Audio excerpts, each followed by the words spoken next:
Ngiphinde ngibingelele egameni lika Jesu Kristu Nkosi yethu. Zimnandi indaba abazalwane zombuso kaNkuluNkulu. Ngokusizwa umoya engcwele ngiyafisa ukuthi lezi zinto siziqonde egameni lika Jesu. Uma sike sayibamba lento yombuso, sayiqonda abazalwane, uzobe usuyibona ukuthi la uphila khona kufanele ngabe uphila khona. Uma ngabe usengaphansi kwama systems alelizwe. Because wena umbuso kaNkuluNkulu emhlabeni. When you are colonized by the kingdom of God usemhlabeni, ithoritori oyibusayo ngomthetho ufana uyabusa emhlabeni kodwa manje awukwazi ngenxa ukuthi kusekhona umbuso obumnyama.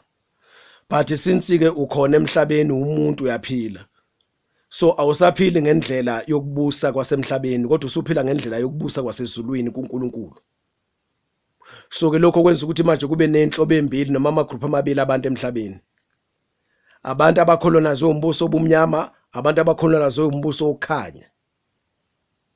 To be colonized bazalwane into ethi asishayeli thina imithetho yethu ukuthi siphile la emhlabeni. Futhi imithetho yokuphila la emhlabeni asinikezwe umuntu. Thina sinikezwa ezweni lethu, sinikezwa uNkulunkulu wethu osezulwini, ubaba wethu osezulwini. Ingakho uJesu ethi ke anothandaza nithi baba wethu osezulwini. Igama lakho malingcweliswe libe ngcwele, umbuso wakho mawufike, intando yakho mayenziwe emhlabeni. Senza intando kaNkuluNkulu bazalwane siphakathi kwabantu ababi, abantu ababuswa uSathane, abakholonazwe uSathane ngama systems akhe. But thina siphila ngesystem yasezulwini, emiyalo yasezulwini, emithetho yasezulwini. Siphila ngogovernment wasezulwini, siphila ngecountry yasezulwini sisemhlabeni. Suke manje ukwenza abazalwane akufani nje nhlobo. Right, siyambonga uNkulunkulu egameni kaJesu. Ngicabanga sengichazile lento ye kingdom ukuthi issue bazalwane kusukela eqaleni mawubuka eBhayibheli nje lonke into yombuso kaNkulunkulu ikhona. Kodwa umbuso kaNkulunkulu ufika noKristu Jesu. Ngoba ukuphelela kaNkuluNkulu kupheleliswe kuKristu Jesu. So ke makuthiwa kubuyisa umuntu, kureconcile umuntu, ubuyisana noNkulunkulu, lokho kwenzeka kuphela ngoKristu Jesu. Kwaba impumelelo kuphela ngoKristu Jesu. Then mase sekuphelela ukubuyisana kwabantu, abantu sebebuyisele, sebesohlangothini likaNkuluNkulu, sebemi kahle noNkuluNkulu, sebevumelana noNkuluNkulu, bekwiposition efuna uNkuluNkulu. Then ke kube sekunqotshwa sekudilwa nabo bonke ababi, sebesuswe emhlabeni. Then ke sekuzobe sekulungiselelwa ke manje ukuthi ke laba abavumelana noNkuluNkulu physical and literal bathatha ama position abo. Ngizocela ke njengamanje ukuthi ke sibuke ukuthi ke for a time being singakafiki manje engenene embusweni.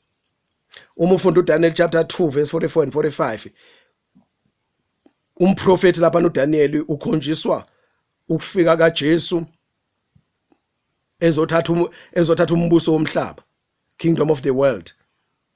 Kodwa ngokuthi aqala afa eqala. Kuphinde futhi ukufika kaJesu kuhlanganisiwe lapha abazalwane ukuhlola ngomoya. Kuhlanganisiwe nokufika kaJesu physical kwi second coming esezoqeda yonke eminye imibuso omhlaba ethatha over literally. Suke manje singenile embusweni kaNkuluNkulu ngokukholwa inkosi uJesu ngokuphenduka ngokuyinikela kuJesu Kristu. Then sesingenele embusweni kaNkuluNkulu, siyingxenye sombuso woNkuluNkulu, singababusi. But ukungena kuwo physically ke literally manje ukuthi uJesu asithathe asihlwithe sihambe sekhaya ezulwini, sesiyongena embusweni wasezulwini. Then umbuso kaNkuluNkulu uzobe usubuya emhlabeni sizobusa ku 1000 years.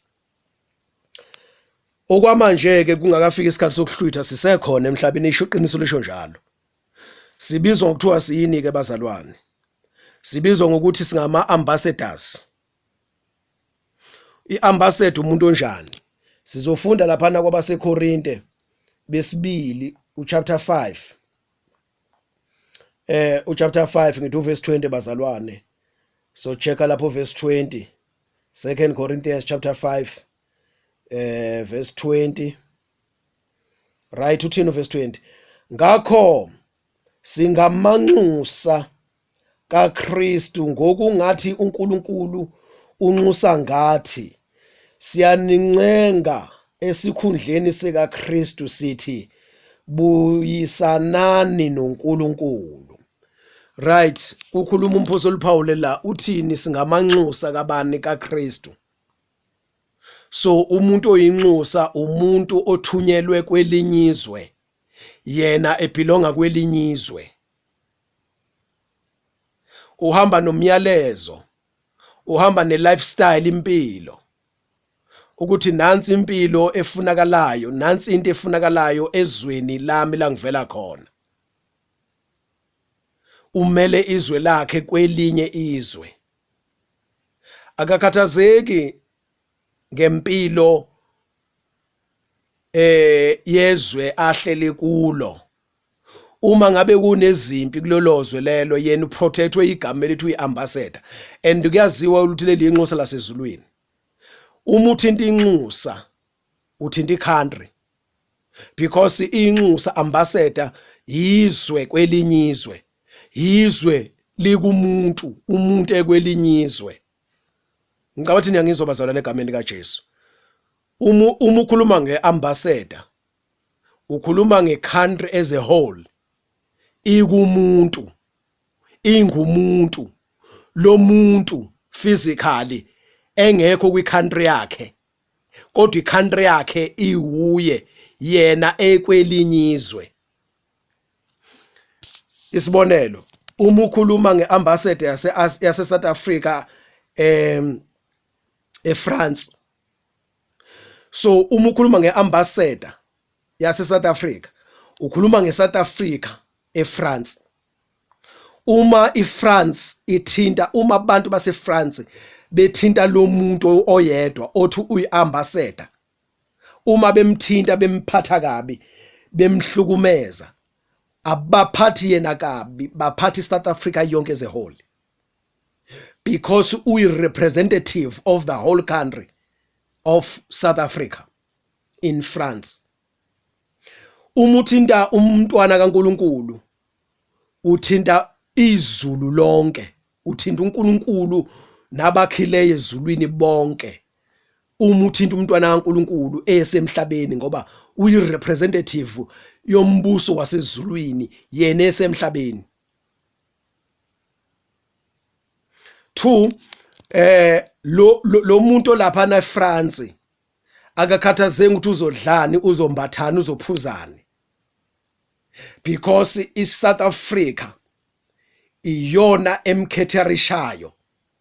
So yonke into ebhekene naye akusiyena okhathalelayo ukuthi uzoyithola kanjani idingo zakhe, because akaseyena wakhe, akuseyena ngaye. It's not about him.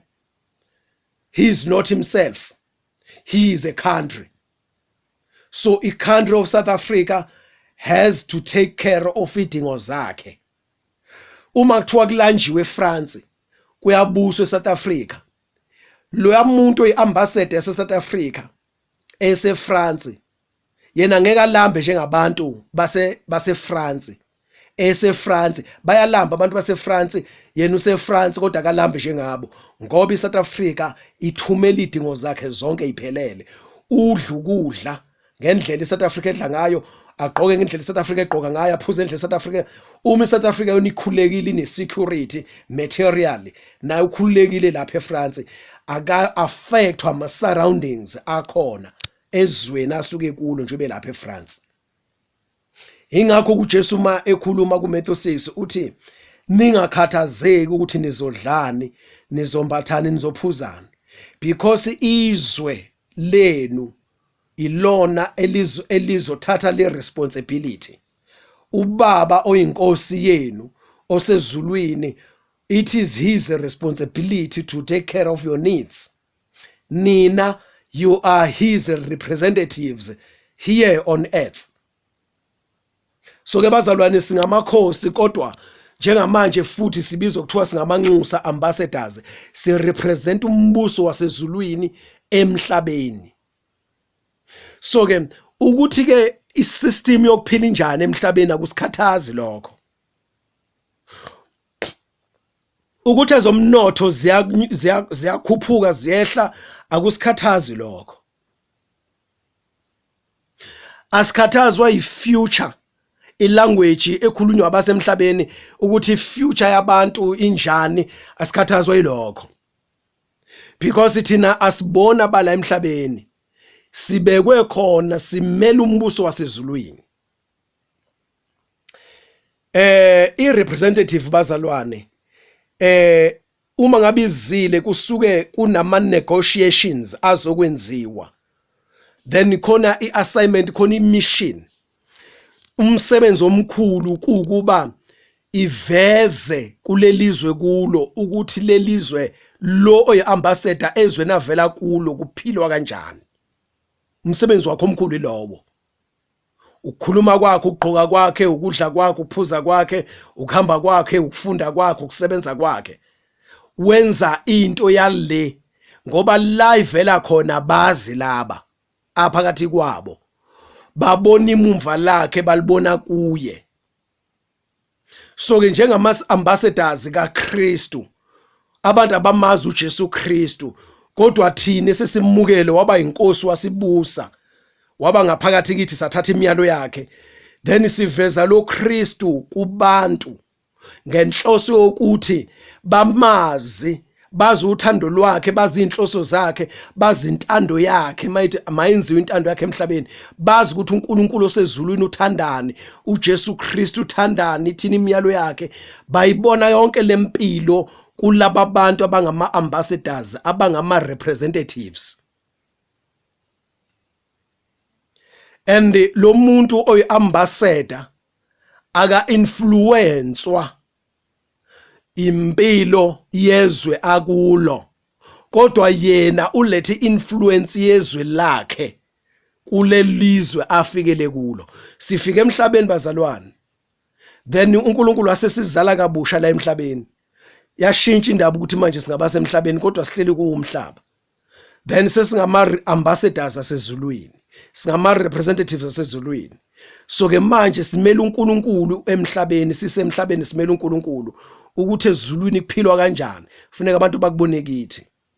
Asikwazi ke manje thina ukulandela indlela zabo, their systems, si-influence yizona, indlela abakhuluma ngayo, indlela abancoma ngayo izinto, indlela abaphumelela ngayo, thina ayisithinti lonto. Because thina lana sizoveze yethu indlela yakwelethizwe elisezulwini. Bengifisa ukuchaza lonto bazalwane kule audio kafushane egameni lika Jesu. Ngoba njengoba ngiwenza lama audio bemafushane ngenzela ukuthi uyizwe kahle lento, isemnandi njalo isheshe iphele bese ukwazi ukuthi uthole isikhathi sokuyicabanga, udlenze ngayo egameni lika Jesu. Right. So ke bazalwane, asibe nawo lo mqondo ke manje. Onke ama systems angaphansi kwalelizwe, thina siwumbuso wasezulwini emhlabeni. So ke silawulwa ngendlela yokuphila yokwenza yasezulwini ephi sisemhlabeni. Angeke ke kufane ukwenza kwethu kwalapha emhlabeni, silapha emhlabeni nabantu basemhlabeni, ngoba sizinhlobo embili ezahlukene. Abasemhlabeni baphethwe emhlabeni, balawulwa umbuso walelizwe lobumnyama uSathane. Thina silawulwa umbusi wasezulwini, uNkulunkulu ophilayo, ngenkosi yethu uJesu Kristu.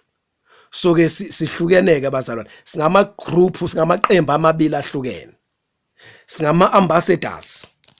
Akufanele sisabeke bazalwane. Uma kunezifo emhlabeni, uma kunodlame emhlabeni, uma kunobugebengu, kunokubulalana, thina sizosho ukuthi lento ayikho ezulwini, ayifuneki ezulwini, ayithandwe ezulwini, ayithandeke ezulwini, isibenge esezulwini. Bese thina sikukhombisa lokho ngokuphila kwethu. Asibi ingxenye yecorruption, asibi ingxenye yobugebengu, asibi ingxenye yontshontsha, asibi ingxenye yobufebe, asibi ingxenye yokuthakatha, asibi ingxenye yokuzonda, asibi ingxenye yokuthandizwe nezinto zalo, asibi ingxenye ama celebrations zabo, izinto abayicelebrateayo, asibi ingxenye yemigubho yabo, alright, sengisho imigubho, asibi ingxenye yama sports abo, asibi ingxenye nanoma yini abakholelwa kuyo kulomhlaba. Ngoba izinto ezonakele lezi Siyabonga kakhulu bazalwane egameni likaJesu. Amen.